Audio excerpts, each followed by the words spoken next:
The sun broke over the jagged teeth of the Dragoon Mountains, spilling a weak, dusty light onto the single street of Dust Hollow. It wasn't a town that woke up. It was a town that surrendered to the heat.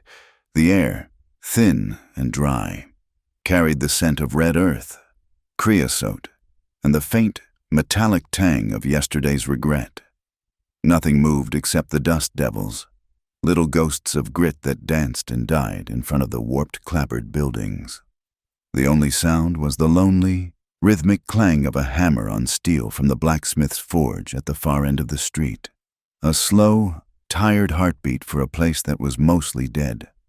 This was the quiet time, before the drifters and the ranch hands filled the saloon with noise, before the sun baked the sense out of a man. It was the time of day Clara Hartley both cherished and dreaded. In the kitchens of the boarding house, the heat was already building, a damp, cloying thing that stuck to her skin and made her worn calico dress feel like a shroud. But here, for a moment, standing by the kitchen's back door with a bucket of potato peels, the world was still. She could almost believe she was just a girl doing a chore, that the whispers were only the wind sifting through the eaves. Then, the hoofbeats. They were steady, unhurried, cutting through the morning silence. Not the frantic gallop of a messenger or the plodding walk of a farmer's mule. This was a horse that knew its rider, and a rider who knew his own mind. Clara's hands tightened on the wooden bucket handle. She didn't have to look. She knew who it was. Every soul in Dust Hollow knew the sound of that horse. Silas Maddox rode into town on a dark bay gelding that moved with the fluid grace of poured whiskey. He sat tall in the saddle, a man carved from the unyielding landscape itself. He wasn't handsome in the way of the dime novel heroes, with their polished smiles and easy charm. His face was weathered by the Arizona sun, etched with lines that spoke of long days and hard decisions. His eyes, the color of a stormy sky, missed nothing. They swept over the empty street, calm, assessing, and resolute. He wore his wealth not in flashy silver conchos or ornate boots, but in the fine cut of his leather vest and the quiet confidence that radiated from him like heat from a stone. He owned the largest spread in the territory. A kingdom of grass and cattle wrested from the desert by sheer force of will. And, as the town whispered, he now owned other things, too. He dismounted in front of the general store, his movements economical and precise. He didn't look toward the boarding house. He never did. But Clara felt his presence like a change in the air pressure, a gathering of clouds on a clear day. The whispers had started a month ago, a low murmur that grew into a steady, biting wind. They were born on the porch of the saloon, nurtured over cheap whiskey and shared idleness. Heard old man Hartley drank himself into a hole so deep he couldn't see daylight, one man would say, spitting a stream of tobacco juice into the dust. A hole Silas Maddox was happy to fill, another would add with a wink. The story, like all gossip, had a kernel of truth wrapped in layers of cruel speculation. Her father, James Hartley, a man whose piety was as thin as his wallet, had wagered and lost, borrowing against a future he didn't have from a man who never forgot a debt. When the note came due, James had nothing. Nothing but a worn-out farm and a daughter. Maddox bought the debt and the girl with it. The words had slithered through the town, finding cracks in every door, every conversation. They followed Clara like a shadow. In the church, she felt the women's eyes on her back, their pity as sharp as condemnation. In the store, Mr. Abernathy, the proprietor, would slide her purchases across the counter, avoiding her touch as if her shame were contagious. Clara tipped the potato peels onto the compost heap, the thud of them hitting the pile unnaturally loud in the quiet. Her gaze drifted past the edge of town, toward the long, dusty trail that led out to the Maddox Ranch. She had never been there. She had only seen it in her mind, a place built from the fearful stories of her father and the envious talk of the townsfolk, a fortress, a cage. Her eyes were fixed on that trail because it felt like looking at her own future, a path laid out for her by other people's hands. She turned back to the kitchen, the heavy oak door groaning behind her. The air inside was thick with the smell of boiling coffee and frying bacon. Two ranch hands from a neighboring outfit, men with sun-squinted eyes and coarse manners, sat at a corner table, their voices low and rough. As she passed, one of them, a lanky man named Jeb, nudged his partner. "There she is," he drawled, his voice just loud enough to carry the finest filly in the Maddox stable. Clara kept her head down, her focus on the heavy cast-iron pot of grits simmering on the stove. Her world had shrunk to the four walls of this kitchen, to the feel of hot metal through a worn rag, the sting of onion juice in her eyes. These were real things. The words were just air, but the air was what she had to breathe. "Heard his door is always open for her," the other man chuckled. A wet, unpleasant sound, even when the main house is locked up tight. Clara's hand trembled. The pot felt impossibly heavy. She could feel their eyes on her, stripping away the thin protection of her silence. She was an object, a piece of property to be discussed and appraised. She set the pot down on the trivet with a clang, the noise making her flinch. She did not look at them. She would not give them the satisfaction. Silence was her only armor. The bell above the main entrance tinkled. A different kind of silence fell over the dining room. It was the silence of deference, of caution. Silas Maddox stood in the doorway, his broad shoulders filling the frame. The morning light behind him cast him in silhouette, making him seem larger, more formidable. He took off his hat, holding it by his side, his movements betraying no awareness of the sudden tension in the room. His gaze swept the room once, cool and detached, before landing on the kitchen doorway where Clara stood, frozen. He walked to the counter where the innkeeper, a portly man named Henderson with a perpetually sour expression, was polishing a glass. The two ranch hands at the corner table suddenly found their plates of bacon fascinating. Silas placed a silver dollar on the worn wood of the counter. The sound was clean, final.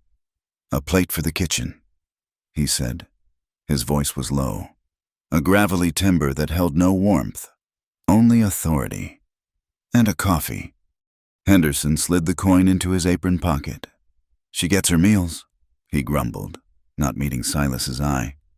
"She'll get a paid one," Silas replied, his tone unchanging. He looked toward Clara for a heart-stopping second. Their eyes met. His held no pity, no kindness, not even anger. They were just steady, like the mountains. He gave a slight nod toward the plate Henderson was now grudgingly filling. "Eat," he said. It was not a request. It was a command, simple and absolute. He didn't wait for a reply. He took his coffee and moved to a small table by the window, the one that overlooked the main street. He sat with his back to the wall, a habit of men who lived by their own rules. He didn't touch his coffee. He just sat, a silent, watchful presence.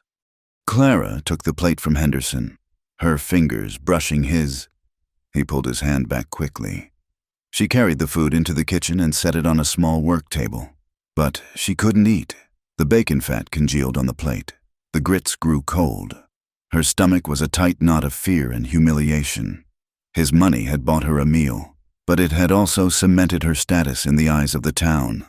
She was his to feed, to care for, to own. Through the pass-through window, she heard Henderson mutter to another customer, a traveling salesman who had been quietly observing the entire exchange. "Clean money," the innkeeper said, his voice a low grumble. "But the story ain't clean, not by a long shot." The coffee-stained counter seemed to absorb the words, but they bounced off and flew straight to Clara's ears. They stuck there, sticky and foul. The story wasn't clean, and she was the dirt. A woman from the town, Mrs. Gable, the preacher's wife, had been sitting near the door. She was a kind woman, usually quick with a gentle word. She caught Clara's eye through the window, her face a mask of pained sympathy. She opened her mouth as if to say something, perhaps a word of comfort, a defense. Her eyes flickered toward Silas Maddox, who sat unmoving at his table, then toward the smirking ranch hands in the corner. The words died on her lips. She looked down at her lap, her shoulders slumping slightly. She smoothed the fabric of her skirt, a small, nervous gesture of retreat. Fear was a stronger currency than kindness in Dust Hollow. Getting involved in Silas Maddox's business was a risk few were willing to take. After a few more minutes of suffocating silence, Silas stood up. He placed a few more coins on the table for his untouched coffee, then walked to the door. He paused on the threshold, his back to the room. "The wind is picking up," he said, his voice directed at no one and everyone. He turned his head slightly, his gaze falling on Clara in the kitchen. He reached into his coat and pulled out a small, folded square of white linen, a handkerchief, clean and new. He placed it on the counter, near the silver dollar he had first laid down. "When it does," he said, his eyes holding hers for a fraction of a second. "Cover your neck. The dust is sharp today." Then he was gone. The bell tinkled its announcement of his departure. The room seemed to exhale all at once. The ranch hand, Jeb, let out a low, mocking whistle. "Well now," he said to his friend, "ain't that sweet? Worried his prize is gonna catch a chill." From the saloon porch across the street, a faint burst of laughter drifted through the open door. It was a thin, cruel sound, devoid of humor. It cut through the morning air, sharp and painful, like the spines of a cactus lodging themselves deep under the skin. Clara looked at the pristine white handkerchief sitting on the dirty counter, a small island of cleanliness in a sea of grime. It was a simple kindness, perhaps, or perhaps it was just another mark of ownership, a brand placed on her for all the world to see. The laughter from the porch grew louder, and Clara knew the story of the rich cowboy and the Hartley girl had just gained a new, bitter chapter. The wind began as a whisper just after sundown, a restless sigh that stirred the dust in the street. By the time Clara finished scrubbing the last of the supper pots, the whisper had grown into a mournful howl. It was a dry, mean wind, born in the vast, empty expanse of the desert, and it scoured Dust Hollow with an almost personal fury. It rattled the window panes in their loose frames and flung handfuls of sand and grit against the tin roof of the boarding house, sounding like 1,000 tiny, insistent fingers drumming for entry. The entire building seemed to groan under the assault, its old timbers complaining in the dark. Clara climbed the narrow, steep stairs to the second floor, a single flickering oil lamp in her hand. The light threw her shadow, long and distorted, against the water-stained wallpaper. The hallway was a corridor of shared, unseen lives. Through one thin wall, she could hear Mr. Abernathy's wheezing snore. Through another, the fretful cry of the surveyor's baby. There were no secrets in this place, only sounds that bled through the walls and became part of the general misery. Her room was at the very end of the hall, the smallest and the coldest, the one most exposed to the relentless assault of the wind. She reached her door, her key cold in her hand. The lock was a joke, a flimsy brass thing that had been jimmied so many times the key barely turned. It was more a suggestion of privacy than a guarantee of it. As her fingers closed around the knob, a shape detached itself from the deeper shadows at the end of the hall, near the back stairs. It was Jeb, the ranch hand from that morning. He had been waiting, leaning against the wall, a half-empty bottle dangling from his fingers. The dim lamplight reflected off the greasy sheen of his hair and the wetness of his slack-jawed smile. The air around him was thick with the sour stench of cheap whiskey. "Evenin', little lady," he slurred, pushing himself off the wall and taking a shuffling step toward her. "Lookin' mighty lonely up here, mighty lonely."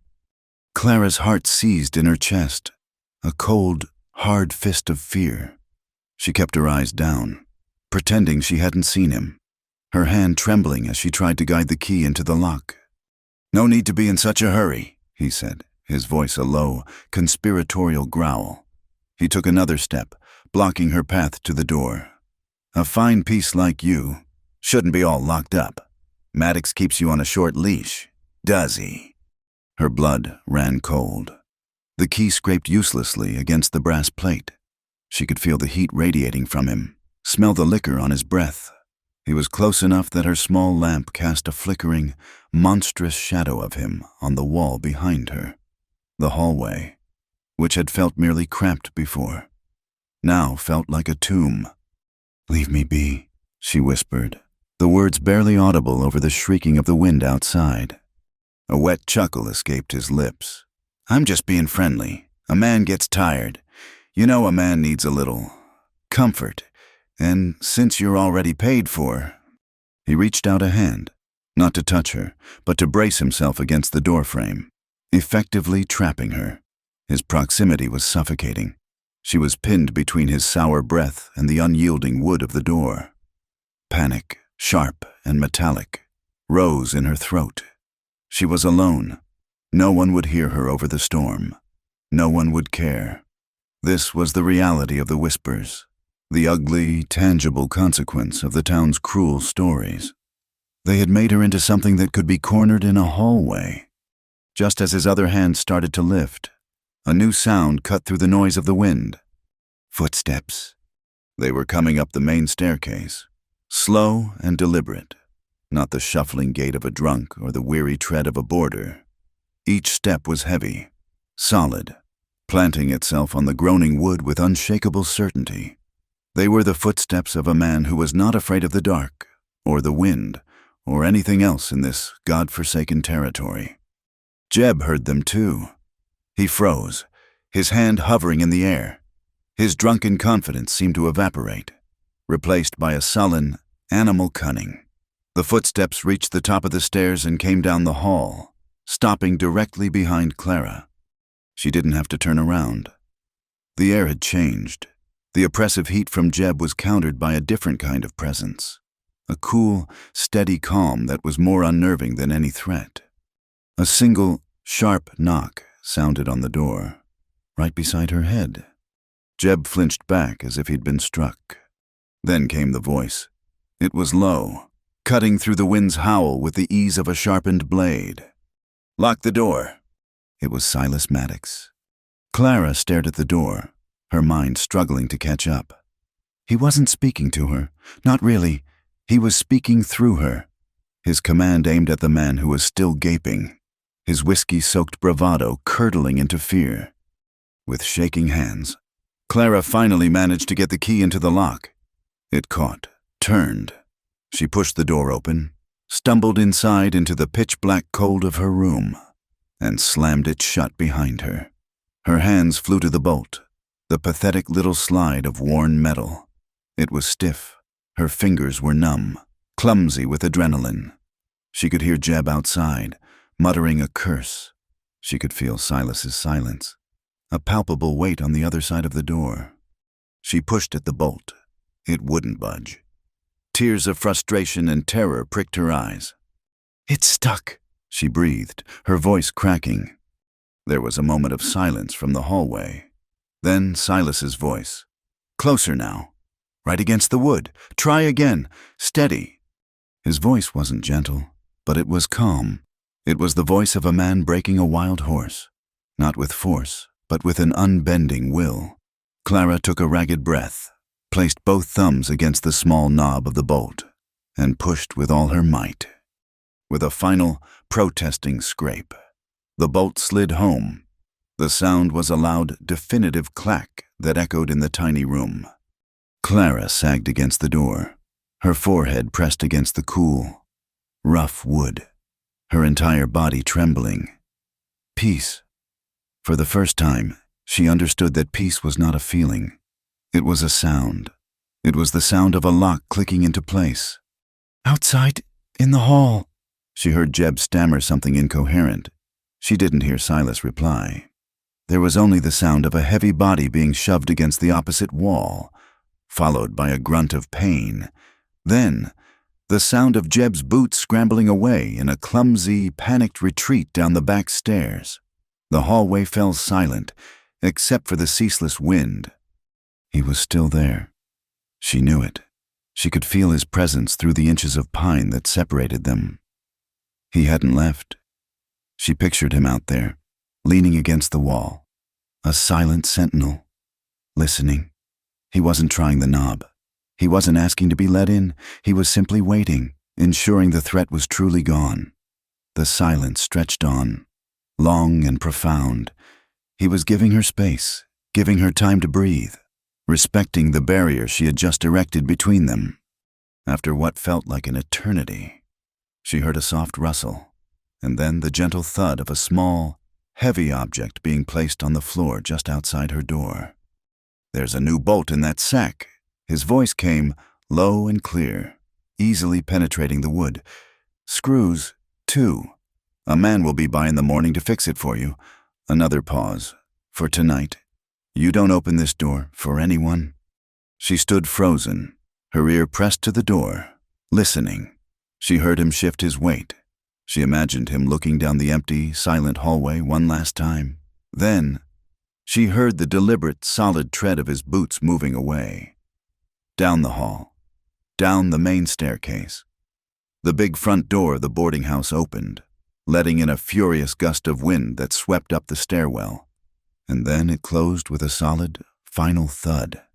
He was gone. Clara slowly moved away from the door and fumbled in the dark for a match to light her lamp. The small room flickered to life, revealing its meager contents: a narrow bed, a rickety washstand, a single wooden chair. But tonight, it didn't feel like a cell. For the first time, it felt like a sanctuary. The wind still hammered at the window. The sand still scoured the roof. But they felt distant now, part of another world. They couldn't get in. She knelt by the door, her fingers tracing the outline of the burlap sack he had left. Inside, she could feel the cold, heavy shape of a new iron bolt and the small, sharp points of the screws. The air that seeped under the door carried the faint, clean scents of pine from the wood of her own door. And something else, linseed oil, the smell of new, well-cared-for things. She sat on the edge of her bed, the silence of the room wrapping around her like a blanket. The fear was receding, leaving in its place a strange and unfamiliar calm. He hadn't rescued her like a hero in a storybook. He hadn't swept her up or spoken pretty words. He had done something far more practical and far more profound. He had given her a better lock. He had stood guard while she secured her own safety. He hadn't opened her door. He had made sure she could keep it closed. A single thought, clear and sharp as a shard of glass, formed in her mind. She whispered it into the shadows of the room, a secret spoken only to herself. "Not possession," she murmured, her hand resting on the door, right over the newly secured bolt. "Just a windbreak." She knew, with a certainty that chilled her more than the wind ever could, what the morning would bring. The dust in the marketplace would stir with a fresh storm of whispers. Jeb, nursing his bruised pride, would tell a story. The town would listen. "Did you hear Maddox spent the night outside the Hartley girls' door? What do you suppose they were doing in there?" They would take his act of quiet protection and twist it into something ugly and sordid. The story, which was not clean, was about to get a whole lot dirtier. But as Clara finally lay down to sleep, the sound of the wind raging outside, she held on to the memory of that single, solid clack. For one night, at least, she was safe behind a locked door. The day of the monthly fair dawned hot and loud. Dust Hollow, usually half asleep, convulsed with a frantic energy. The main street was choked with wagons, livestock, and people. The air, thick with red dust, was a chaotic mix of smells: horse sweat, frying onions, canvas baking in the sun, and the sweet, cloying scent of overripe melons. Bolts of calico and flannel hung like bright flags from stall awnings. The sound was a solid wall, the whinny and stamp of horses, the high-pitched haggling of ranchers' wives, the rhythmic clang of a peddler's bell, and, somewhere in the background, the shrieks of children chasing a terrified chicken. It was a place where everything was for sale, from harnesses to husbands, and where reputations could be traded and torn apart like cheap cloth. By mid-morning, the story of the previous night had already been butchered, dressed, and served up for public consumption.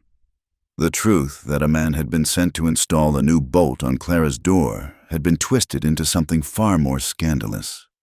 Jeb, his pride stung and his face still showing the faint imprint of a doorframe, had told his version over breakfast at the saloon. The story flew from his lips like a contagion. Heard Maddox had to lock her in the tool shed last night, a man selling harnesses said with a wink to a customer. Guess she tried to run. The shed, his customer replied, eyes wide with feigned shock. Figured he'd keep something that valuable in the main house? The two men laughed, the sound coarse and ugly. The gossip was a murder of crows, circling and swooping, picking apart the bones of Clara's life. She heard them. She heard all of it. She stood behind a small, rough plank table she'd paid Henderson a dime to use, a basket of freshly baked cornbread in front of her. Each loaf was wrapped neatly in a scrap of clean cloth. This was her attempt at defiance, a small, desperate bid to earn something that was entirely her own, something untouched by the shadow of Silas Maddox or her father. She had stayed up half the night, her hands raw from kneading, the warmth of the oven a comfort against the memory of the cold hallway. Now, under the glare of the sun and the harder glare of the town's eyes, that small act of independence felt foolish, naive. For the first hour, people simply walked past. They would look at the bread, then at her, and a flicker of a smirk or a flash of pity would cross their faces before they hurried on. She was a spectacle, the girl who sold cornbread and was herself sold. Finally, a burly mule skinner stopped, his face grizzled with a week's worth of stubble. He picked up a loaf, weighing it in his big, dirty hand. How much he grunted. 5 cents, sir, Clara said, her voice small. He squeezed the bread, his thumb digging into the soft crust. He looked from the loaf to her face, a slow, insolent grin spreading across his lips. 5 cents, is this bread as soft as you are? Clara flinched as if he had slapped her. The heat rose in her cheeks. She wanted to disappear, to sink into the dusty ground beneath her feet. She said nothing, her gaze fixed on a crack in the wooden table. He tossed the loaf back into the basket, denting it. Too rich for my blood, he said loudly to the passers-by, and walked away laughing. The crows of gossip cawed in triumph. A few more people drifted past, their curiosity piqued by the exchange. A group of ranch hands, their wages already half spent on whiskey, sauntered over. One of them, a man named Pete, who sometimes worked for Maddox, leaned against a nearby rain barrel. He didn't look at the bread. He looked at her. He tapped a steady, rhythmic beat on the side of the barrel with his grimy fingernails. The sound was like a slow, taunting drum. "Forget the bread," he said, his voice carrying to the crowd that was now subtly gathering. "Let's talk about the real price." He pushed his hat back. "What's the right price for a quiet word with you? Miss Maddox pays in silver. What's it cost the rest of us?" The men with him snickered. Clara felt the world begin to narrow, the noise of the market fading into a dull roar in her ears. She was trapped. Her small stall had become a stage, and she was the unwilling actor in a cruel play written by the town. Her hands, hidden beneath the table, were clenched so tightly her knuckles were white. She could feel the familiar, cold tendrils of fear wrapping around her throat, choking the words she didn't have the courage to speak. Then, a shadow fell over her table. The laughter and the tapping stopped. A different kind of silence spread outward from her stall, a silence born of respect and fear. Silas Maddox stood there, positioned just behind Pete.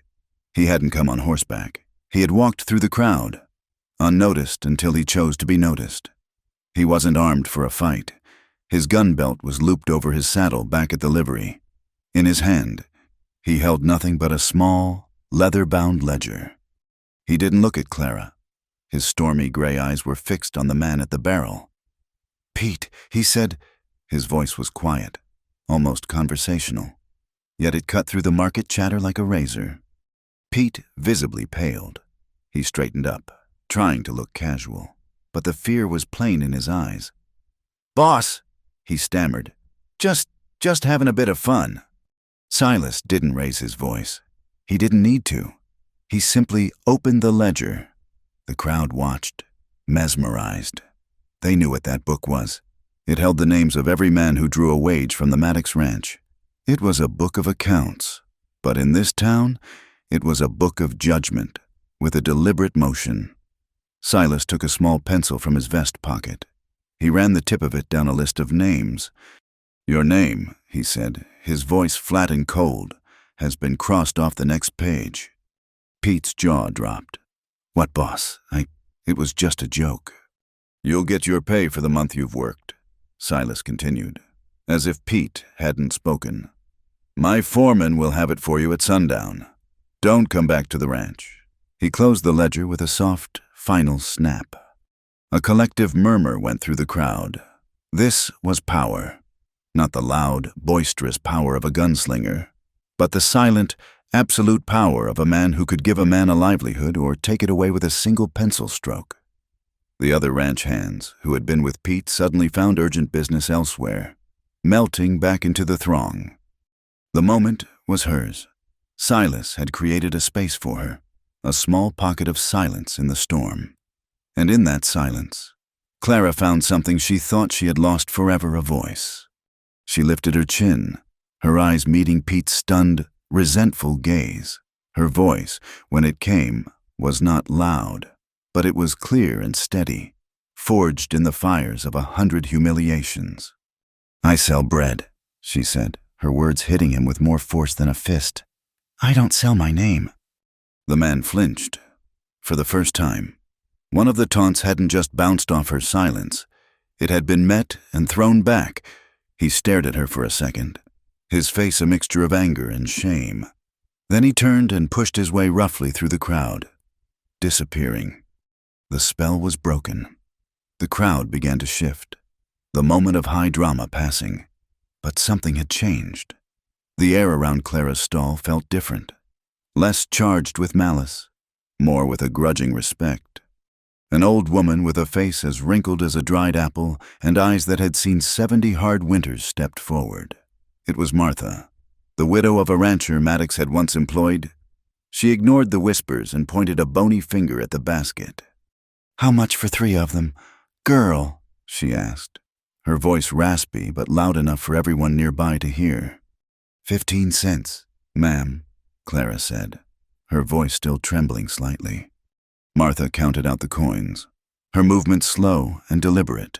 She placed them firmly in Clara's hand. Then she took the loaves of bread and held them up. "Tastes good," she declared to the street at large, "because it's made by hands that don't bow." She gave Clara a short, sharp nod and walked away, her back ramrod straight. Silas had not moved. He still stood by the empty barrel, his ledger held loosely in his hand. He had watched the entire exchange with the widow, his expression unreadable. He did not look at Clara, did not acknowledge her small victory. He turned to a broad-shouldered man who had appeared at his elbow, his foreman, a man named Cooper. "That mule skinner who was here earlier," Silas said in a low voice. Meant only for Cooper, but overheard by Clara. He shorted her. "Find him. Get the proper amount and bring it back here." He didn't wait for a reply. He turned and walked away, disappearing into the chaotic river of the fair as quietly as he had appeared.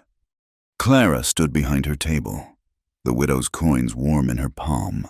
Her heart was hammering against her ribs, a wild, triumphant rhythm. She had spoken.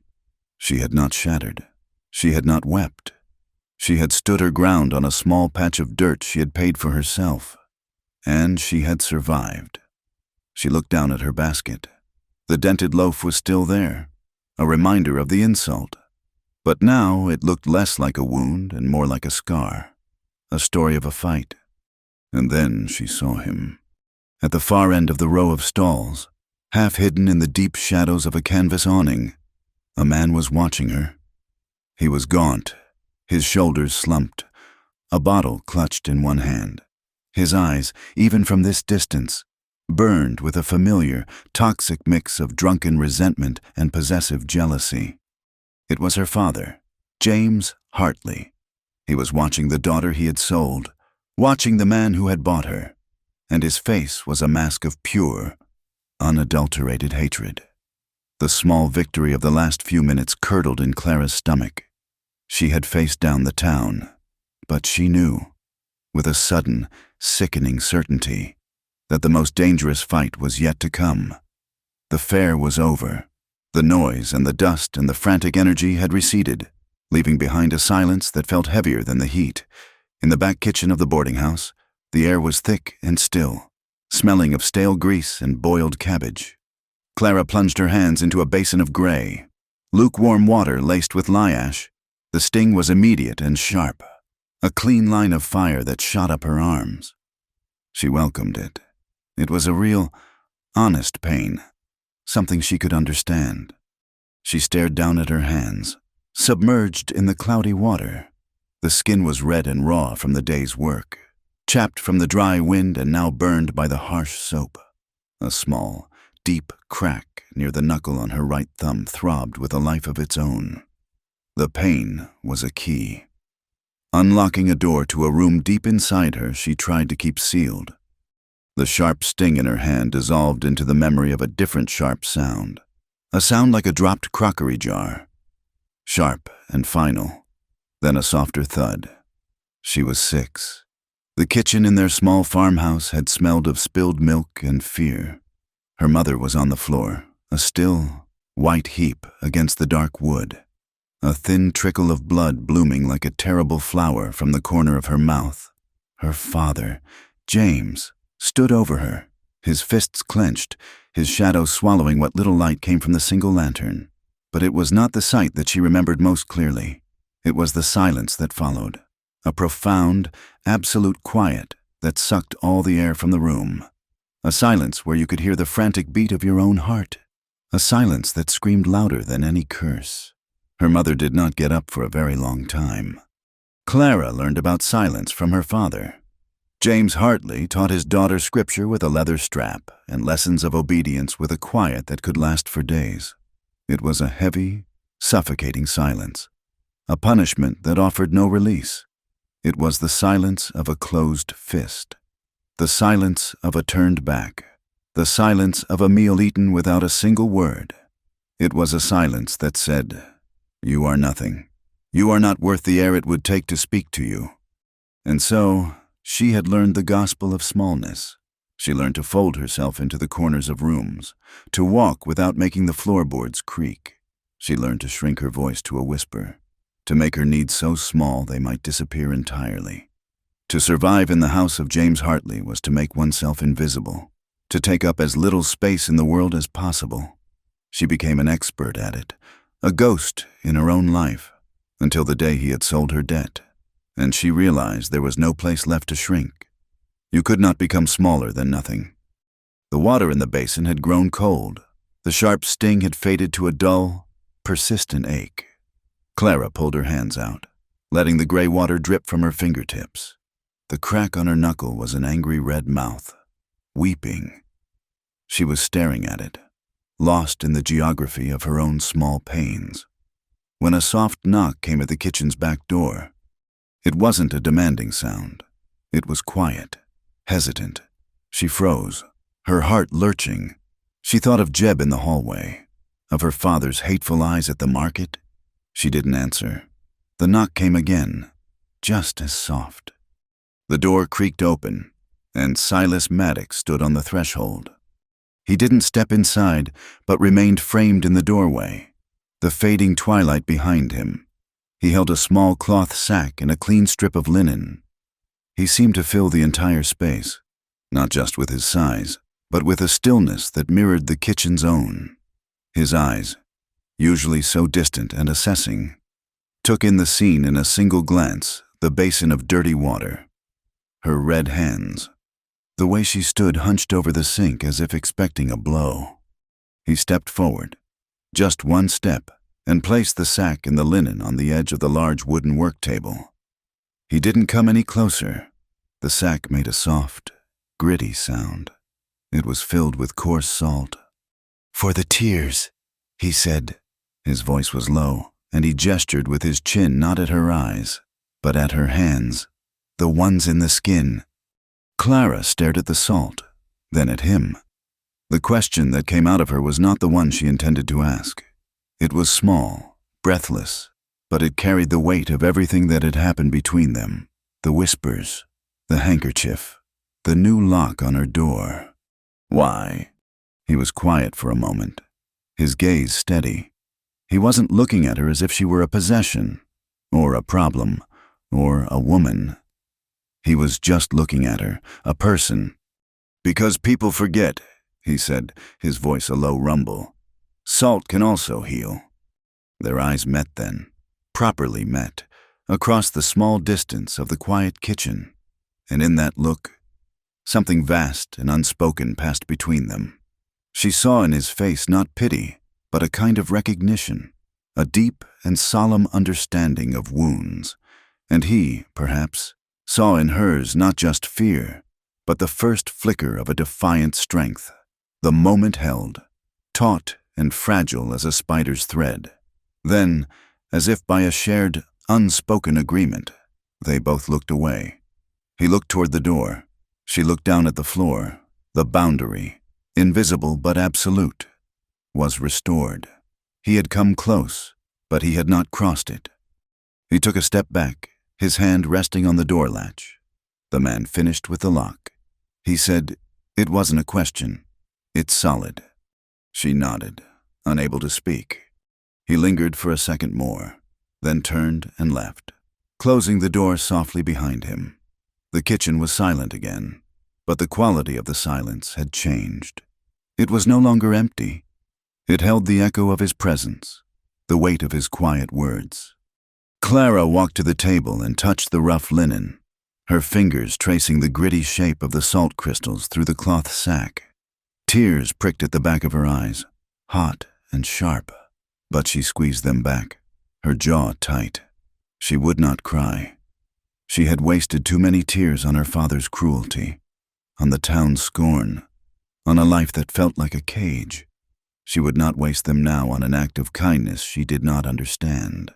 A person had only so many tears to shed, and she was done spending them on men who didn't deserve them. Outside, the wind was picking up again, a different kind of wind from the night before. This one was cooler, carrying the damp, earthy smell of distant rain. It promised a storm, a cleansing. The loose shingles on the eaves began to tap a restless rhythm, a soft, intermittent clicking. The sound was lonely, but for the first time, it didn't make her feel afraid.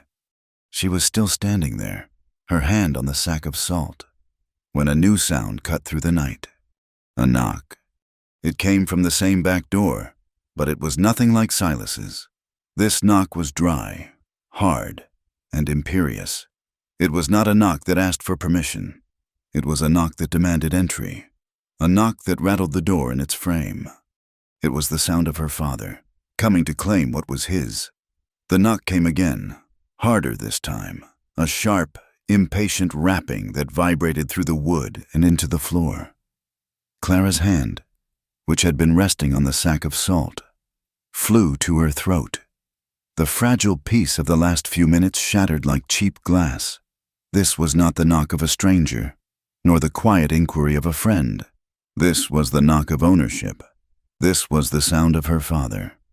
She stood frozen, her mind a frantic scramble of old fears and new, untested resolve. The door latch rattled as he tried the knob. Finding it unlocked, he pushed it open and stepped inside, bringing the damp night air and the stench of the saloon with him. James Hartley was a man hollowed out by bitterness and whiskey. Mud from the street clung to his worn-out boots, leaving dirty smudges on the floorboards Clara had scrubbed just hours before. His face, illuminated by the single flickering lamp, was a landscape of failure. His eyes were sunken pits of resentment in a face pale from lack of sun and good food. He didn't look at his daughter with affection. or even recognition of kinship. He looked at her the way a rancher looks at a piece of livestock he is about to sell. He closed the door behind him, plunging the kitchen into a thick, suffocating intimacy. His gaze swept the room, dismissing its meager contents before settling on her. "You're coming with me," he said. His voice was flat, devoid of any emotion. It was a statement of fact, a command that expected no argument. "Mr. Whitfield needs a wife." The name landed in the quiet room like a stone. Anson Whitfield was a merchant from the next county, a man twice her father's age with a reputation for a sour temper and hands that were too quick. He was known to be looking for a new wife, his second having passed from a sudden fever the previous winter. The town had whispered about it. Clara had prayed the whispers would never find their way to her door. The old Clara, the girl who had learned to make herself small, would have shrunk back. She would have lowered her eyes, her shoulders slumping in defeat, and whispered, "Yes, Father." But the girl who stood in the kitchen now was different. She had faced down the town's scorn in the market. She had felt the solid, reassuring clack of a new bolt sliding home. She had been looked at by a man who saw a wound and offered salt to heal it, not to rub it in. She stood up straighter, her spine a rod of iron she didn't know she possessed. She met her father's gaze directly, her hands clenched at her sides. "I am not going," she said. The words were quiet, but they filled the kitchen. For a moment, James Hartley looked genuinely surprised, as if a piece of furniture had suddenly spoken to him. The surprise quickly curdled into a sneer, a familiar, ugly twisting of his lips. He let out a short, sharp laugh that held no humor, only contempt. "You don't have a choice in the matter," he said, taking a step closer. The sour smell of him was stronger now. "You are the payment." "I am not a sack of grain," she replied, her voice gaining a sliver of strength. "I am not a horse to be traded." "You are what I say you are," he snarled, his patience gone. "You are a debt, my debt, and you will be paid. Whitfield has agreed. He'll take you, and the slate is wiped clean." He saw the sack of salt and the strip of linen on the table. He gestured toward them with a dismissive flick of his wrist. "What's this, more gifts from your keeper? Does he bring you trinkets to keep you happy in your pen?" "He is not my keeper," Clara said, the words sharp. "No," James's voice dripped with sarcasm. "Then what is he? He bought you, plain and simple. He owns you just as surely as he owns the cattle with his brand on them. The only difference is, I am taking you and selling you to someone else. It is a simple business transaction." "No." The word was a wall. It was all she had, but she stood behind it. His face darkened, the blood rising in his cheeks. "You will not defy me, girl." He took another step, his hands starting to rise, the gesture so familiar it made every muscle in her body tense for the blow. A floorboard creaked in the hallway just beyond the kitchen door. James froze, his hand hovering in the air. Both he and Clara turned toward the sound. The door was still slightly ajar from when her father had entered. In the narrow opening, a figure stood, silent and motionless. Silas Maddox had not left. He was leaning against the doorframe, one shoulder resting against the wood, his arms crossed over his chest. He wasn't blocking the exit, nor was he fully in the room. He was simply there, a witness on the threshold. His face was in shadow, but his presence radiated a calm, immense pressure that changed the very atmosphere of the kitchen. The hot, angry energy of James's rage met the cool, unyielding stillness of Silas's silence, and the room became a battleground of wills. James slowly lowered his hand, a sullen, resentful look on his face. He was a bully, and bullies are cowards when faced with an audience they cannot intimidate. He tried to reclaim his authority with a blustering tone. "This is a private family matter, Maddox," he said, his voice a low growl. "It has nothing to do with you." Silas didn't move. He didn't raise his voice. He simply spoke into the charged silence, his tone level and even. "Do you owe me, Mr. Hartley?" The question was so unexpected it threw James off balance. He blinked. What? The debt you owed, Silas clarified, his voice still quiet, still calm. The one that started all this? Do you still owe it to me? James's eyes narrowed with suspicion. No, he said grudgingly. You settled it. You took the deed to the south pasture. I see, Silas said. He pushed himself off the doorframe, but he did not enter the room. He remained at the edge of it, a silent guardian of the border. Then since you owe me nothing, I'll ask you not to use my name to sell people. The words were simple. They were not a threat. They were a statement of principle, delivered with the flat finality of a judge's ruling. They stripped James Hartley of his last shred of justification. He had been using Silas's name, the town's perception of the situation, as a shield for his own despicable bargain. Silas had just taken that shield away. All the rage and humiliation in James Hartley's withered soul boiled over. He was being made a fool of, first by his own daughter, and now by this man, his face contorted in a mask of fury. With a guttural snarl, he spat on the floor, a glob of tobacco-laced saliva landing near Silas's boots. "She is my property," he roared, his control completely gone. He turned back to Clara, his eyes blazing. "You will do as you are told." He lunged for her, his hand raised again, not in a threat this time, but in a committed act of violence. Silas moved. It was not a large movement. He did not draw a weapon. He did not shout a warning. He simply tilted his head slightly to the side, and his eyes, which had been calm and unreadable, became as hard and cold as river stones in winter. It was a look that promised a swift, terrible, and silent retribution.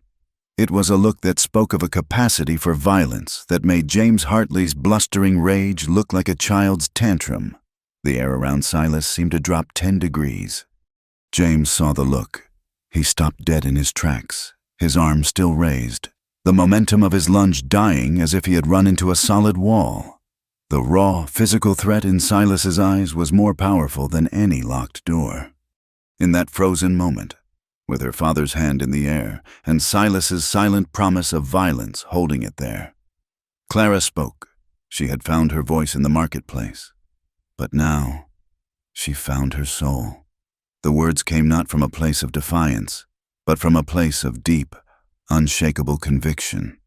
She was no longer just refusing. She was declaring. "I belong to God," she said, her voice clear and ringing in the small kitchen. "Not to you."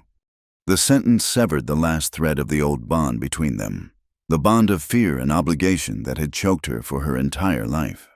It was a declaration of independence more powerful than any legal document. She was claiming ownership of herself, placing her soul in the hands of a higher authority than a drunken, abusive father. James Hartley stared at her, his arm slowly falling to his side. His face was a canvas of shock, disbelief, and finally, a deep, malignant hatred. He had lost. He had been outmaneuvered by Silas's quiet strength and undone by his own daughter's newfound spirit. He looked from Clara's resolute face to Silas's unmoving form in the doorway. He was beaten, but he was not broken. He backed away, his steps clumsy, his eyes still burning with venom. "You think you've won," he hissed, his voice a venomous whisper. "You think this is over. I will bring this whole town down on you. I will tell them all. I will make them see what you are, a kept woman and the man who hides her. They will listen to me. I am a father. I am a victim." He fumbled with the door latch, his eyes never leaving them. "You'll see," he spat. "You'll both see." He wrenched the door open and stumbled out into the night, slamming it behind him. His angry, unsteady footsteps faded down the alley, leaving behind only the smell of his whiskey and the echo of his threats.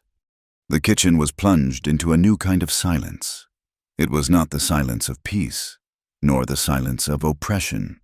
It was a heavy, charged silence, thick with unspoken things. The immediate danger was gone, but the promise of a far larger, more public confrontation now hung in the air between them. Clara stood by the table, her body trembling with the aftermath of the confrontation. Silas remained at the threshold, no longer a barrier, but a silent partner in the storm her father had just promised to unleash. The silence that followed James Hartley's departure was heavy and brittle, like a sheet of ice stretched thin over a deep, dark river. Outside, the world was holding its breath. The restless wind had died down, and the air had grown thick and strangely metallic, charged with an energy that made the hairs on Clara's arms stand on end. A low, bruised purple light bled through the kitchen window, casting long, distorted shadows. It was the color of a coming storm. The first crack of lightning was not a distant rumble, but a violent, tearing sound, as if the sky itself had been ripped open. It was followed instantly by a deafening clap of thunder that shook the boarding house to its foundations. The promised rain did not begin with a gentle patter. It arrived in a solid, wind-driven sheet, a sudden furious deluge that hammered against the roof and walls. The air, which moments before had been hot and stagnant, was suddenly filled with the clean, sharp smell of ozone and the rich, dark scent of thirsty earth drinking its fill. The season had turned in a single, violent moment. Inside the kitchen, Clara was still standing by the table, her body trembling with the aftershocks of her father's confrontation. Silas had not moved from the threshold, his presence a silent anchor in the chaos. The storm outside was a physical manifestation of the tempest that had just swept through the room, a wild, elemental fury that matched the turmoil in her own heart. Another bolt of lightning illuminated the kitchen in a stark, blue-white flash. In that brief, silent moment, Clara saw the exhaustion etched on Silas's face. He looked not at her, but past her, toward the massive cast-iron stove that dominated one wall. It was the heart of the kitchen, a great black beast that was never truly cold, its embers banked deep within its belly. The wind, which had seemed to die, returned with a vengeance. It came not as a steady blow, but in a series of violent, unpredictable gusts that clawed at the building. A particularly savage blast hit the chimney with the force of a battering ram. There was a rattling sound from the stovepipe, and a puff of black soot shot from the stove's joints, dusting the floor. A few stray embers, glowing like angry orange eyes, fell onto the hearth. Neither of them thought anything of it. It was a common occurrence in a storm. Clara turned to finally say something, to thank him, to ask him why he had stayed, but the words caught in her throat. Her attention was snagged by a flicker of movement above the stove. A thin, almost invisible wisp of smoke was curling from the ceiling beams where the hot stovepipe passed through the roof. Before she could even form a thought, a second, more violent gust of wind howled down the chimney. This time, it was not just soot that erupted from the stove, but a shower of live, hungry sparks. They flew not onto the stone hearth, but were caught by a powerful backdraft and flung upward, into the dark, greasy space behind the stove. The effect was instantaneous. The accumulated grease and dust from years of cooking ignited with a soft, terrifying whoosh. A small, bright orange flower of flame bloomed on the wall, and in the space of a single heartbeat, it began to climb. It moved like a living thing, a hungry serpent of fire, slithering up the dry pine boards toward the roof. The wood, tinder dry from a long, hot summer, caught immediately. The town fire bell began to ring, a frantic clanging alarm that cut through the roar of the storm. Shouts erupted from the street, muffled by the rain. "Fire! The boarding house is on fire!" The small flame in the kitchen was no longer small. It had reached the roof timbers and was spreading with horrifying speed, feeding on the dry shingles. The kitchen filled with thick, acrid smoke that clawed at Clara's lungs and made her eyes stream with tears. Panic, cold and absolute, seized her. She was frozen, her feet rooted to the floor, watching the ceiling above her begin to glow a demonic red. Silas moved. He did not shout. He did not waste a single moment. He grabbed her arm, his grip like iron, and pulled her toward the main dining room. "Out!" he commanded. his voice a low growl that was barely audible over the growing roar of the flames. They burst through the swinging doors into the dining room, which was already hazy with smoke. Boarders were scrambling, grabbing belongings, their faces masks of panic in the flickering orange light. Someone in the crowd outside screamed a name. "Henderson is upstairs, his leg." Then another voice, high-pitched with terror, cut through the din. "Clara! Dear God! Clara is still in the kitchen!" Silas didn't hear them. He was already pushing her toward the main entrance, toward the blessed, rain-soaked safety of the street. But as they reached the doorway, a burning rafter from the porch roof gave way with a sickening crack and crashed to the ground, blocking their path with a wall of flame. They were trapped. The fire was behind them, and a wall of fire was in front of them. The heat was immense, a physical blow that sucked the air from their lungs. Without a word, Silas spun around, pulling her back from the intense heat. He shoved his hat onto her head, pulling it down low. He looked around, his eyes narrowed, scanning for another way out.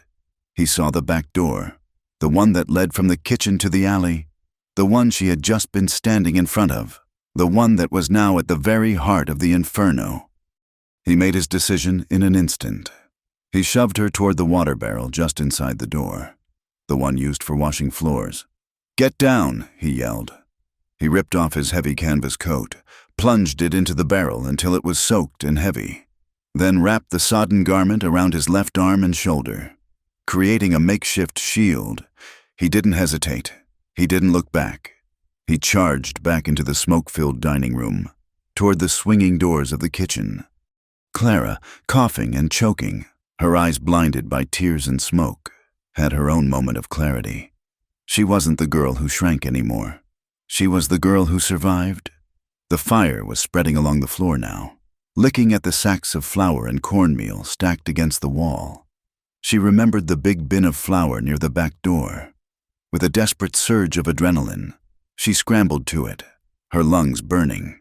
She heaved the heavy lid open, grabbed the wooden scoop, and began flinging flour at the base of the flames, trying to smother them, to create a path. It was a futile, desperate act, but it was an act. She was fighting. Silas burst back through the swinging doors into the kitchen. The room was a roaring furnace. The ceiling was a sheet of flame. He saw her through the swirling smoke, a small, desperate figure silhouetted against the fire, battling the impossible.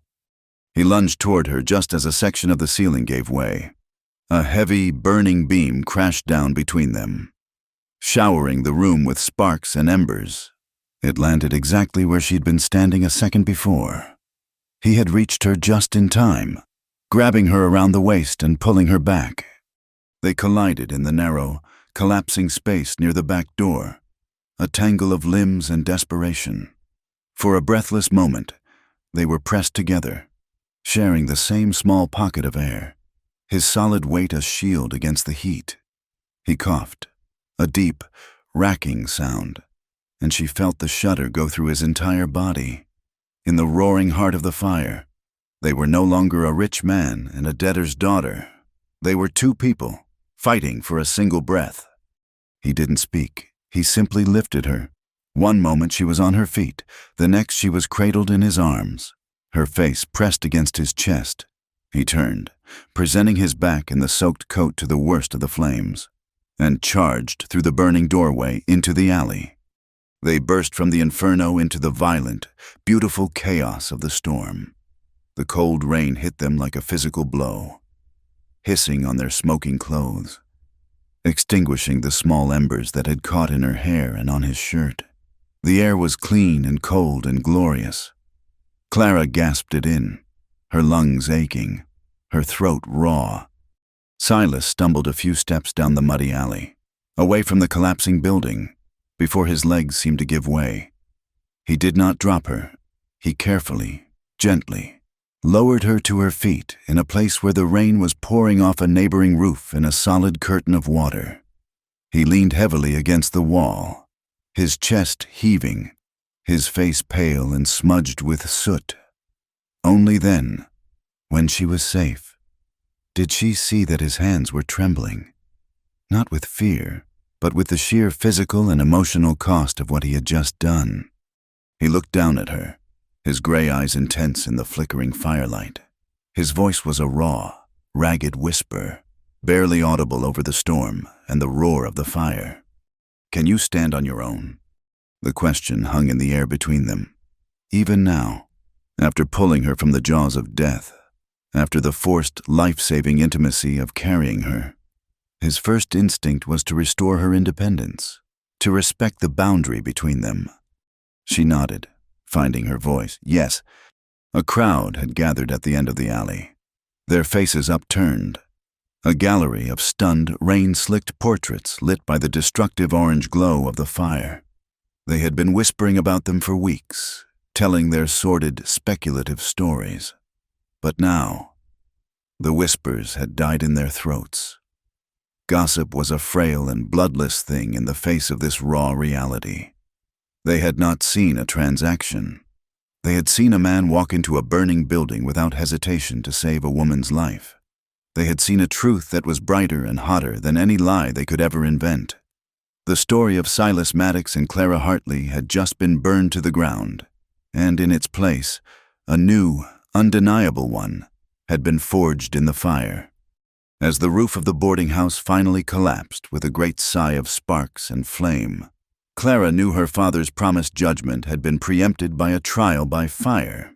The court of public opinion James had intended to convene in the town square tomorrow would now be judging a very different case, with evidence they had all just witnessed with their own eyes. The morning after the fire, a new kind of silence lay over Dust Hollow. It was the quiet of awe and exhaustion, a silence thick with the smell of wet ash and charred pine. The sun rose into a sky scrubbed clean by the storm, its light falling on the blackened, skeletal remains of the boarding house. The building stood like a monument to the night's violence, its empty windows staring out like hollow eyes. By unspoken agreement, the town gathered. They did not come for a market or a hanging, but for something less defined, a reckoning. They stood in a wide, silent semicircle before the steps of the town hall, their faces pale and serious in the morning light. Their gossip had been burned away by the fire, leaving behind the raw, uncomfortable truth of what they had all witnessed. Silas Maddox stood on the top step, waiting. He had not changed his clothes. His dark shirt was still damp, streaked with soot, and the cuff of one sleeve was singed brown. He wore the night's events on his body like a testament. His hat was not on his head, but held respectfully in both hands at his waist. He did not look like a wealthy rancher asserting his power. He looked like a man who had been through a long, hard night and had something to say about it. He waited until every shuffle of boots had ceased, until the only sound was the mournful sigh of the wind through the burned-out rafters across the street. He let the silence stretch, letting it press down on them, forcing them to look at him, at each other, at the ruin the night had made. When he finally spoke, his voice was not loud, but it was low and clear, and it carried to every person in the crowd. "I am a rich man," he began. The words were simple, a plain statement of fact, stripped of pride or apology. "My wealth comes from the land, and from the sweat of the men and women who work it." He paused, his gaze sweeping over the faces before him, the ranch hands, the merchants, the wives and mothers. "That makes me indebted to them. I owe them their wages, but I also owe them their safety." He took a slow breath, letting the weight of that word, safety, settle over them. "There has been talk in this town," he continued, his voice even and steady.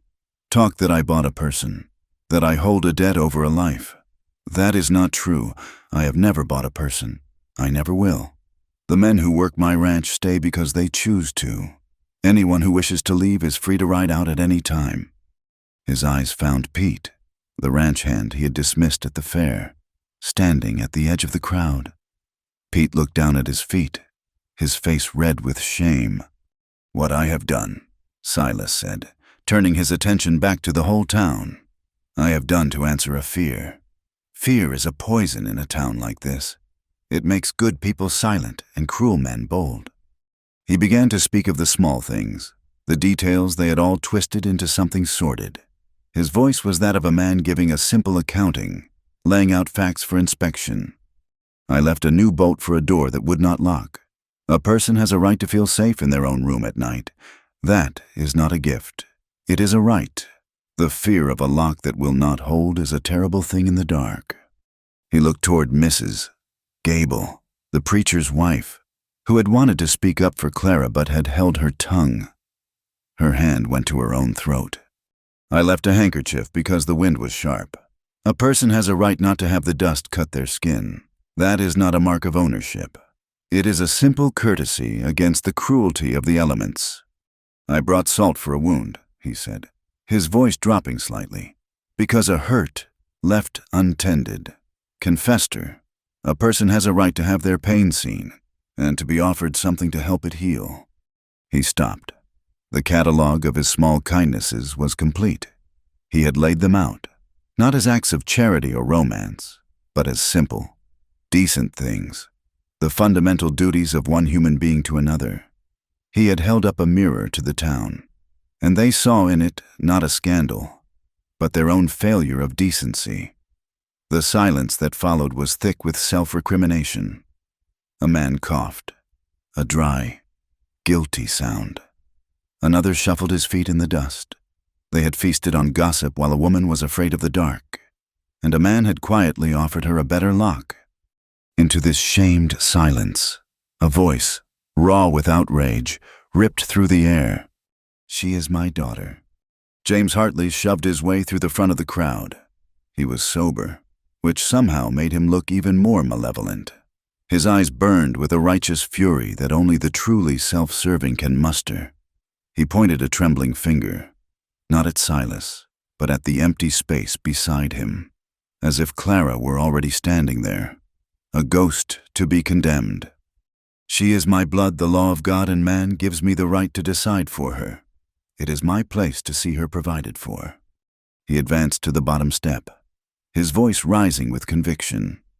"You," he sneered, finally turning on Silas, "with your money and your quiet words. You have interfered in my family. You have turned her against her own father.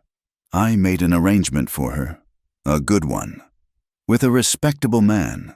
You have no right to stand in the way of a father's duty." Silas did not move. He did not react to the tirade.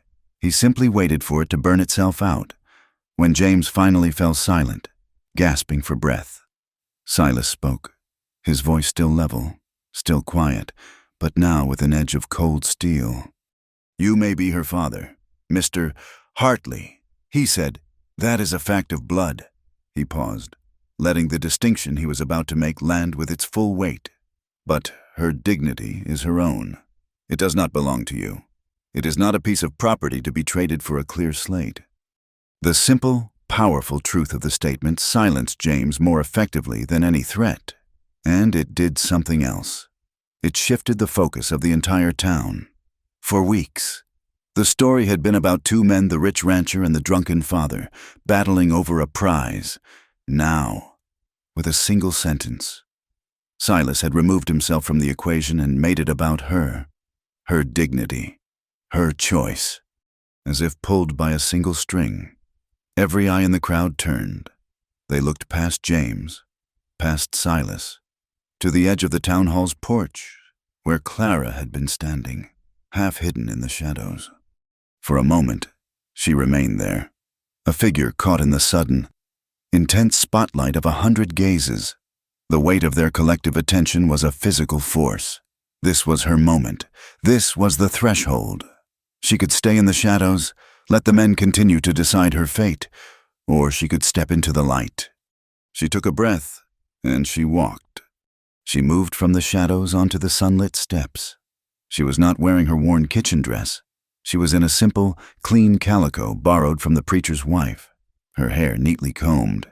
She looked not like a victim, but simply like herself. She walked past her father as if he were a stranger. She walked up the steps until she stood beside Silas, not behind him, but beside him, an equal. She faced the town. The people who had whispered her name with scorn and pity. Her hands were trembling, but her head was high. She did not address her father. She did not look at Silas. She looked at the faces of the town, the community that had judged her. When she spoke, her voice was not the whisper they were used to. It was clear, steady, and it carried the simple, unbreakable power of a choice finally made. "I choose," she said, her voice ringing in the morning air, "not to be sold." The words were a stone dropped into a silent pool, the ripples spreading out through the crowd. It was a rejection of her father. It was an acceptance of her own personhood. It was the bravest thing anyone in Dust Hollow had heard in a very long time. A stunned silence followed her declaration. James Hartley's face was a mask of disbelief and rage. He opened his mouth to spew more venom, to reassert his authority, but he was cut off by a new voice. A man was pushing his way through the crowd from the other side. He was well dressed in a dark merchant's suit, his face pinched and sour. It was Anson Whitfield. He did not look at Clara or Silas. He addressed himself to the town sheriff, who stood nearby. "This is all nonsense," Whitfield said, his voice thin and reedy. "This discussion is over." He held up a folded piece of paper. "I have an agreement, a marriage contract, signed and settled. The girl has already given her consent." He unfolded the paper with a flourish, revealing a document filled with formal script, and at the bottom, in a neat, careful hand, was a signature Clara Hartley. The paper Anson Whitfield held aloft was a stark, jarring white against the backdrop of ash and morning sun. The ink was a deep, assertive black, the script flowing with a legalistic certainty that seemed to mock the raw, human drama that had just unfolded. A low murmur rippled through the crowd, a sound of confusion and shifting loyalties. The fire had shown them one truth, but a signed document was another kind of evidence, a cold, hard fact in a world governed by such things. Clara stared at the signature at the bottom of the page. From her position on the steps, she could see it clearly. Clara Hartley. The world seemed to tilt on its axis. Her breath caught in her throat, a sharp, painful intake of air. It was her name, and it was in her hand. Or it was almost her hand. It was a cruel ghost of her writing, a phantom limb of her own literacy. She saw the familiar loop of the C, the way they'll leaned slightly to the right, the precise, small circle of the I. These were the letters her mother had patiently taught her, tracing them in flour on the kitchen table in a life before the silence had fallen. After her mother was gone, her father had taken over the lessons, his methods different. He would hold her small hand in his own, his grip like a vice, forcing the pen to move across the page. A woman must be able to sign her name, he would say, his voice cold. It is a mark of obedience. Each stroke was an act of submission, each letter a link in a chain. A cold dread washed over her. She knew who had practiced her hand. He had held this knowledge, this intimate map of her own script, like a weapon in reserve. He had been preparing this betrayal for years, with every forced lesson, every cruel rap of the ruler across her knuckles. James Hartley saw the look of horrified recognition on his daughter's face and mistook it for fear. He seized the moment, playing his final, most despicable card. He stepped forward, a look of paternal pity on his face, a performance for the crowd. "You see," he said, his voice oozing false sorrow, "the poor girl is overwhelmed." He turned to the sheriff, his expression one of a long-suffering father. "It's no use asking her. The girl is unlettered. She can't read a word of that contract, let alone write her own name to sign it." He let the lie hang in the air, heavy and poisonous. "She makes a mark, is all. Anyone can be guided to make a mark. Who's to tell the difference?" It was a masterful stroke of cruelty. In one sentence, he had sought to erase her, to render her mute and powerless, a mindless pawn in his transaction. He was not just selling her body, he was stealing her mind, her history, her very identity. The crowd shifted uncomfortably. A signed contract was one thing, but a father declaring his own daughter ignorant to seal a deal felt wrong. Yet, what could be done? The paper was there. The father had spoken. Clara felt the ground give way beneath her. The whispers, the fire, the fear, none of it had struck her with such a paralyzing force as this lie. He was trying to lock her inside a prison of his own making, a cell with no windows and no voice. Then, Silas spoke. His voice was not loud, but it cut through the murmuring crowd and the charged silence, calm and authoritative. "Sheriff Brody," he said, addressing the weary lawman. "Mr. Whitfield, Mr. Hartley, I request 5 minutes of your time. Inside." He gestured with his head toward the main door of the town hall. "And the Reverend Miller, if he would be so kind." He looked toward the elderly minister, whose face was a mask of troubled concern. Whitfield puffed out his chest. "There is nothing to discuss. The matter is settled." 5 minutes, Silas repeated, his voice unchanged. It was not a request. It was a condition. His gaze met the sheriff's, and in that silent exchange, an understanding passed. This needed to be settled away from the volatile judgment of the crowd.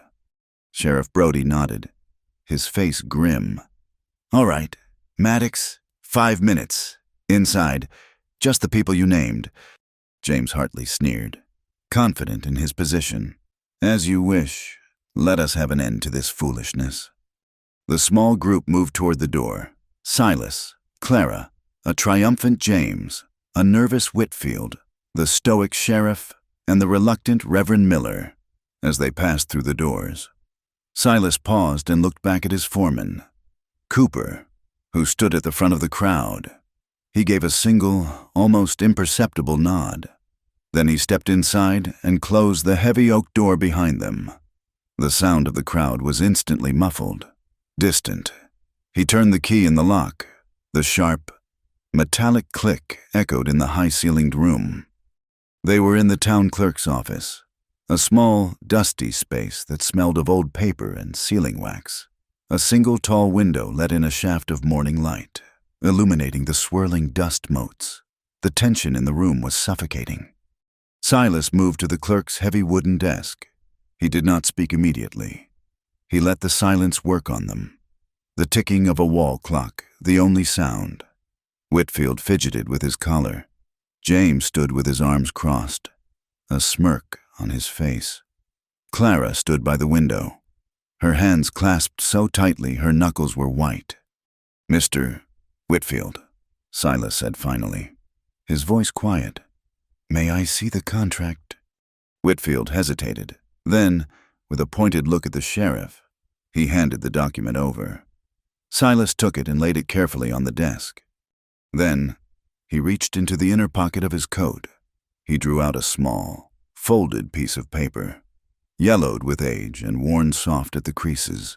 He unfolded it and placed it on the desk beside the stark white of the marriage contract.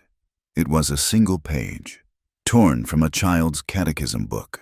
On it, in the unformed, slightly clumsy hand of a young girl, was a single, practiced signature. Clara Hartley. "Reverend," Silas said, turning to the old minister, "you taught the children their letters for 20 years in this town. You know their hands as well as a shepherd knows his flock."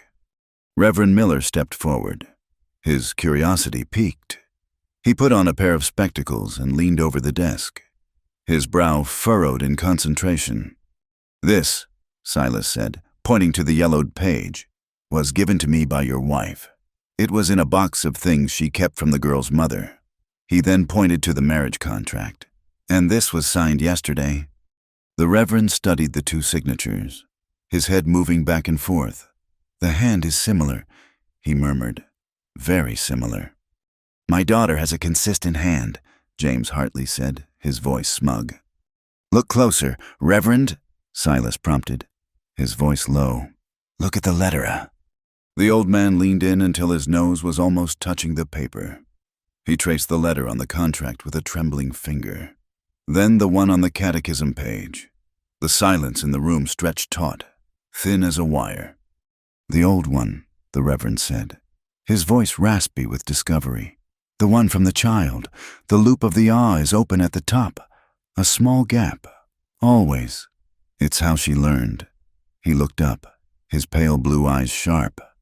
"On this contract, the ah is closed. Perfectly. It's the hand of someone who has practiced the shape, but does not know the habit." Whitfield's face began to lose its color. James's smirk faltered. "It proves nothing," James blustered. "A child's writing changes, and as I said, she cannot write now anyway. She is an ignorant girl who makes a mark." The words, meant to be the final nail in her coffin, were instead the spark that lit the fuse. Something inside Clara broke. Not her spirit, but the cage of silence she had lived in for so long. All the fear, all the humiliation, all the years of being made to feel small and worthless, coalesced into a single, blazing point of defiance. She pushed herself away from the wall. She walked to the desk, her steps steady, her eyes locked on her father's. The men watched, stunned by her sudden movement. She reached past Silas and picked up a quill pen from the inkwell on the clerk's desk.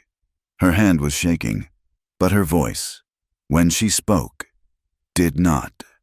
"I can sign my name," she said. The words were quiet, yet they seemed to shake the very foundations of the room. It was more than a statement of fact. It was a resurrection. She dipped the pen in the ink. She looked at the blank space on the desk blotter, and with a grace and a certainty that was breathtaking to behold, she wrote her name, Clara Hartley. Each stroke was perfect. The loop of the C was proud. The L was strong and straight, and the tail of the ah had a small, familiar, defiant gap at the top. She set the pen down. Reverend Miller let out a long, slow breath. He looked from the blotter to the contract, then back to the blotter. He removed his spectacles and looked at James Hartley, his expression one of profound disappointment. He simply, slowly, nodded his head. It was enough. Anson Whitfield's face was now the color of old parchment. He looked from the signature to the sheriff, his mouth opening and closing like a fish on a dock. He knew he had been caught, a party to a fraud. Silas took the marriage contract from the desk. He did not look at James or Whitfield. He walked to the door and turned the key. The clack of the lock disengaging was like a gunshot in the silent room.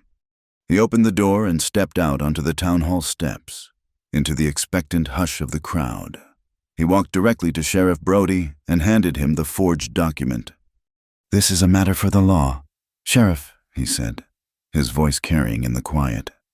The crowd stared, trying to comprehend the silent drama they had just witnessed. As the sheriff took the paper, his face grim, their attention was fixed on the official exchange. No one was looking at James Hartley, who still stood inside the office, his face a mask of thwarted rage. No one saw his hand slip slowly, deliberately, inside his dusty coat. No one saw the afternoon sun catch, for a fleeting, terrible second, on the cold, hard glint of polished steel. The afternoon sun bled across the sky, a deep, bruised orange that painted the undersides of the clouds. The heat of the day was finally breaking, and a cool breeze whispered through the tall, dry grass, carrying the scent of dust and distant rain. Dust Hollow was quiet, the townspeople having retreated to their homes, leaving the street to the long shadows and the memories of the morning's dramatic events. After the confrontation at the town hall, Sheriff Brody had taken Whitfield into custody for questioning, and James Hartley had simply vanished into the stunned silence of the crowd. He had slipped away like a snake into the undergrowth, his public humiliation coiling into a private, venomous rage. Clara had been taken in by the Reverend Miller and his wife, their small home, a quiet sanctuary from the storm of her life. Silas had disappeared as well, retreating to the livery to see to his horse, his face a mask of grim exhaustion. But the day's work was not yet done. There was a piece of land behind the now ruined boarding house, a small patch of earth that Clara had been tending. It was her garden, a place where she had coaxed green life from the stubborn red soil. She had planted onions, their purple skins a vibrant jewel against the dirt, and she needed to see to them. It was a simple, grounding chore, a way to reclaim a piece of normalcy in a world that had been torn apart and remade in the space of 24 hours. She walked down the quiet alley, a woven basket resting on her hip. The air was still, the only sound the soft crunch of her boots on the gravel. As she neared the back of the granary, which bordered her small garden plot, she saw Silas. He was standing near the tall wooden wall, inspecting a loose board, his back to her. He must have been walking the perimeter of the burned-out property, assessing the damage. He wasn't looking for her, but their paths had converged in this quiet, forgotten corner of the town. He stood a few paces away from the entrance to her garden, a silent, unintentional guardian. Clara paused, a knot of unspoken words in her throat. She wanted to thank him, to say something that could bridge the vast, silent space between them, but the words wouldn't come. She simply gave him a small, hesitant nod and moved past him toward her onion patch. The late afternoon light cast their shadows long and separate on the ground. It was a peaceful scene, a quiet moment of reprieve. And it was into this peace that James Hartley erupted. He had been waiting, huddled in the deep shadows between the granary and the blacksmith's forge. He had been watching, nursing his rage, letting it fester into a single, sharp point of action. He didn't shout a challenge or make a threat. He moved with the sudden, silent speed of a predator. He burst from the shadows, a low, guttural snarl ripping from his throat. The setting sun caught the blade in his hand, a long, wicked-looking skinning knife that flashed with a cold, silver light. He was not aiming for Silas. His target was Clara. He saw her as the source of his humiliation, the property that had defied him, and his attack was an act of final, violent repossession. He lunged, the knife held low, the blade sweeping in a vicious arc aimed at her legs. An attack meant to cripple, to bring her down to the dirt. Clara saw the flash of movement, the glint of steel, but her body was frozen in a paralyzing instant of disbelief. Time seemed to slow, to stretch thin. Silas moved without thinking. There was no time to draw his gun, no space for a warning. He reacted with pure, disciplined instinct. He didn't step forward to block the attack. He pivoted on the ball of his foot, a swift, economical turn that put his body directly in the path of the lunging man. He didn't try to stop the knife. He simply moved into its path, and then, at the last possible second, he rotated his shoulders, a sharp, violent twist. The tip of the knife, which had been aimed at Clara, sliced through the air where Silas's body had been a fraction of a second before. The blade cut a long, clean tear in the fabric of his shirt, just missing the skin of his side. The force of James's lunge carried him past, his momentum throwing him off balance. He stumbled, catching himself before he fell, and spun around, his face a mask of rabid fury, ready to strike again. But the moment was gone. "That's enough, James!" The voice was a sharp, authoritative crack that broke the spell of violence. Sheriff Brody stepped out from behind the far corner of the granary, a shotgun held loosely but ready in his hands. And he was not alone. Behind him, emerging from the alley and the space behind the general store, were the townspeople. Reverend Miller was there, his face grim. Pete, the shamed ranch hand, stood with a group of others from the Maddox Ranch. The widow Martha was there, her arms crossed, her expression stern. They had not gone home. They had watched. They had waited.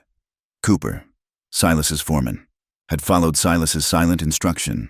He had gathered them, not as a mob, but as a silent, watchful community.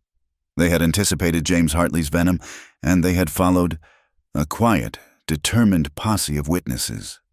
James froze, the knife still held in his hand. He was surrounded, not by guns, but by the steady, unblinking gazes of his neighbors. He was a man who had thrived in the shadows of whispers and fear, and now he was trapped in the harsh, unforgiving light of public scrutiny. There was nowhere left to run, No lie left to tell. Sheriff Brody took a step forward. "Drop the knife, James!" For a moment, James's hand tightened on the handle, his knuckles white. His eyes darted around, looking for an escape. But he found none. He was met only by the silent, collective judgment of the town he had tried to manipulate. His rage, which had burned so hot just moments before, seemed to crumble, leaving behind only the cold, gray ash of defeat. With a rattling sigh, his shoulders slumped. The knife fell from his nerveless fingers, landing in the dust with a soft thud. He sank to his knees, his head bowed, a man utterly broken before the very people he had tried to rally to his cause. He was a king who had lost his kingdom of fear. Silas did not approach him. He maintained his distance, a deliberate space of several feet between them.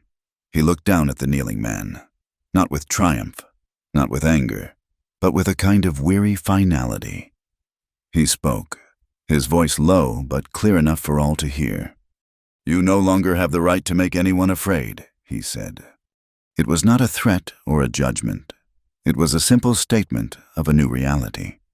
Then, Clara moved. She walked forward until she stood directly in front of her father. She did not shrink. She did not look away. She looked down at the man who had been the architect of all her pain, and she delivered her own final verdict, a quiet declaration that sealed the end of her old life. "I am not a debt," she said, her voice clear and strong. "I am a person." Her words were not spoken with hatred or anger, but with the simple, profound conviction of a truth finally claimed. She was not forgiving him.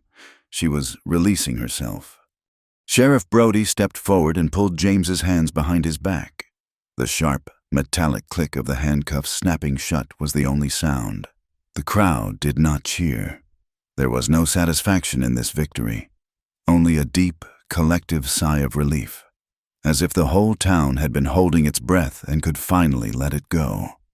As the sheriff led the unresisting James Hartley away, the sun finally dipped below the horizon. A final, brilliant shaft of golden red light broke through the clouds, illuminating the dust kicked up by their feet. It hung in the air, a soft, glittering veil, and for a moment it looked like a shower of golden earth, gently covering the scene, burying the old wound once and for all. The crowd began to disperse, their quiet conversations a murmur of a community beginning to heal. Silas stood alone, his back to the setting sun, watching them go. Clara stood by her small garden, the forgotten basket still on her hip. The danger was over. The public battle was won. But a different kind of silence now settled between them, a silence filled with all the things that had not been said. There was still one room left to face, a space far more intimidating than a town square or a burning building. It was the quiet of a kitchen with a new lock on the door, and the unspoken question of who, if anyone, would be on the other side of it. The hours that followed were a blur of quiet efficiency and communal kindness. The Reverend Miller and his wife, their faces etched with a profound and gentle concern, insisted Clara stay with them.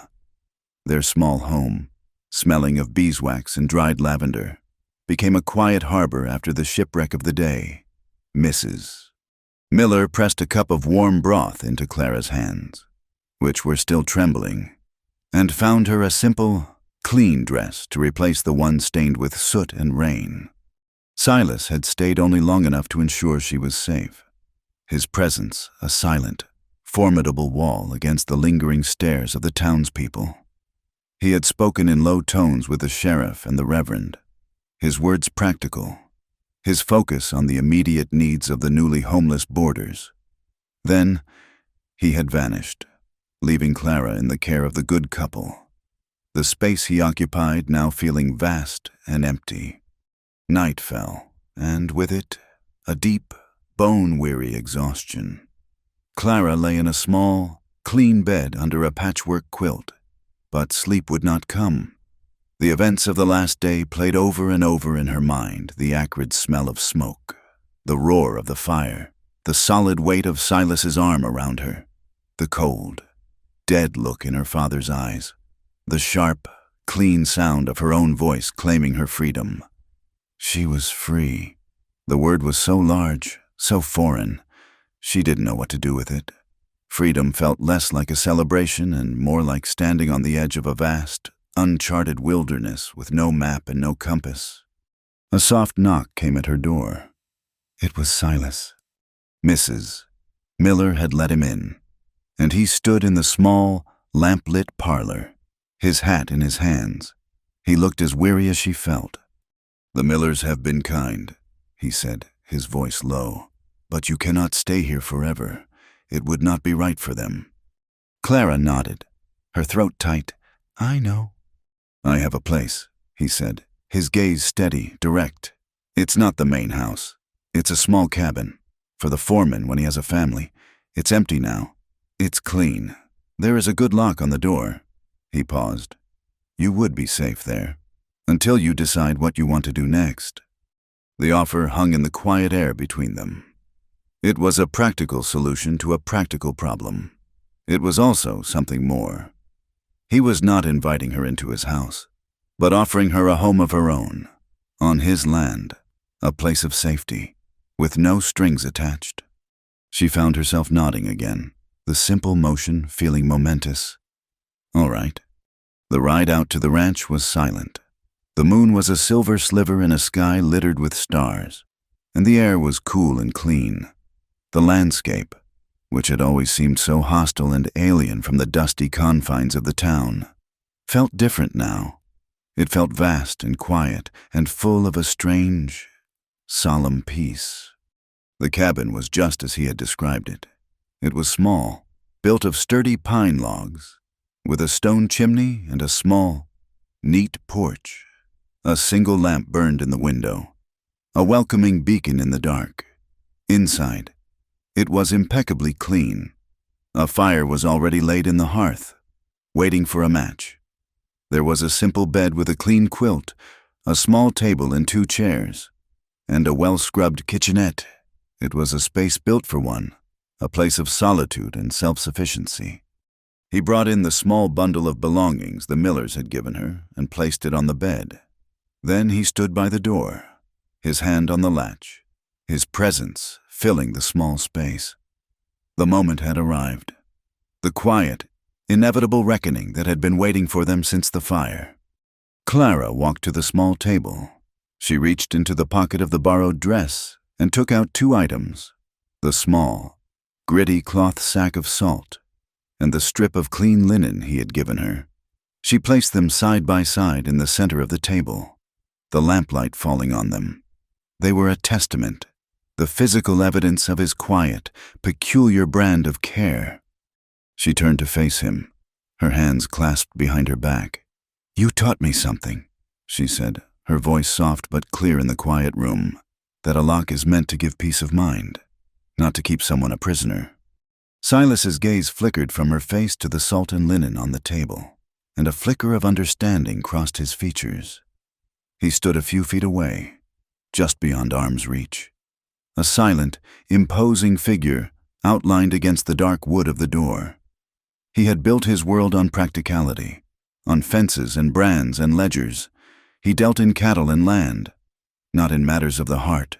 The words, when they came, were as honest and unadorned as the man himself.